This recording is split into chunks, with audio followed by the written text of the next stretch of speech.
Assalamualaikum warahmatullahi wabarakatuh. Salam kepada seluruh pecinta lobster at tawar seluruh Indonesia.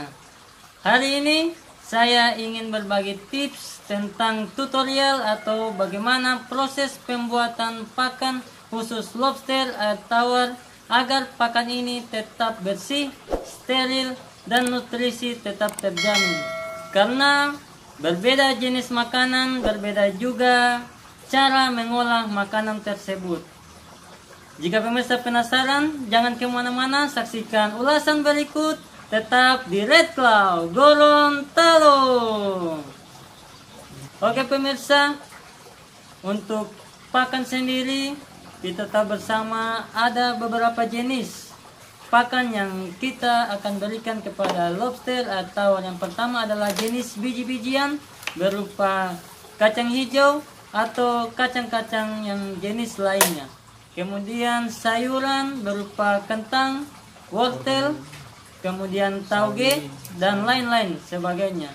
Kemudian dari jenis daging, yaitu baik dari daging ikan ataupun daging yang bisa diolah untuk pakan lobster atau tawar. Untuk kacang hijau sendiri, ini bisa langsung kita berikan tanpa kita olah sama sekali. Yang penting kita bisa pastikan bahwa kacang hijau ini dalam keadaan bersih dan steril yang tidak terkontaminasi dengan minyak sama sekali.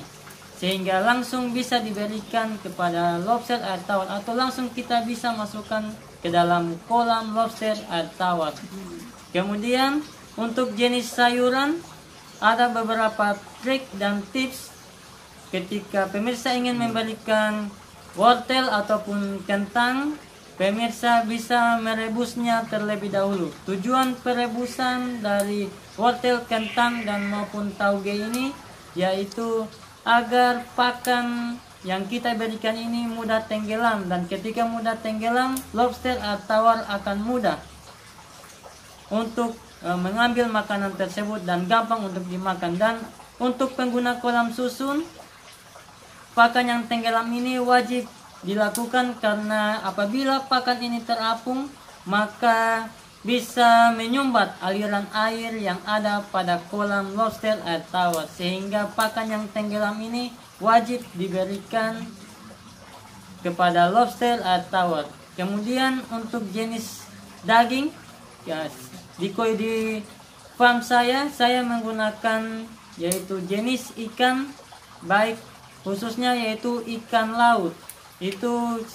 Ikan laut itu saya hanya cuci, kemudian saya potong kecil-kecil berbentuk cacing, kemudian kita cuci dan kita masukkan ke dalam kolam lobster atau tawar. Tapi berbeda ketika kita memberikan jenis daging, yaitu dari daging bekicot.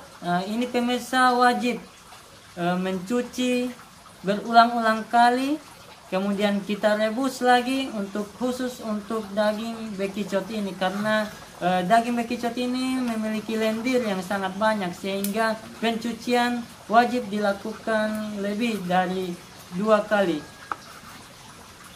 Kemudian bisa langsung kita berikan kepada lobster atau tawar.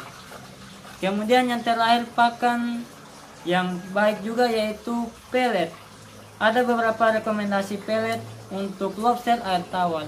Tapi pada dasarnya inti dari pemberian pelet ini lagi-lagi kita pastikan bahwa jenis pelet untuk lobster atau tawar yaitu dia bisa tenggelam, kemudian dia tidak mengandung kadar minyak, dan paling bagus ketika memiliki kadar protein tinggi, sehingga lobster atau tawar ini akan gampang tumbuh dan bisa berkembang dengan sangat cepat. Rotasi pemberian makanan ini sangat penting untuk lobster atau tawar, sehingga lobster atau tawar ini dapat meningkatkan asupan nutrisi dan bisa meningkatkan nafsu makan dari lobster atau tawar. Pemberian pakan yang sama seminggu ini bisa berdampak lobster atau tawar akan menurun nafsu makan. Jadi pergantian atau rotasi pakan yang diberikan Ini sangat baik untuk proses pembesaran dari lobster air tawar. Saya rasa demikian tips singkat dari saya. Apabila ada pertanyaan ataupun kritik dan saran, jangan lupa masukkan di kolom komentar. Akhir kata, semoga sukses budidaya lobster air tawar. Salam dari Red Cloud Gorontalo.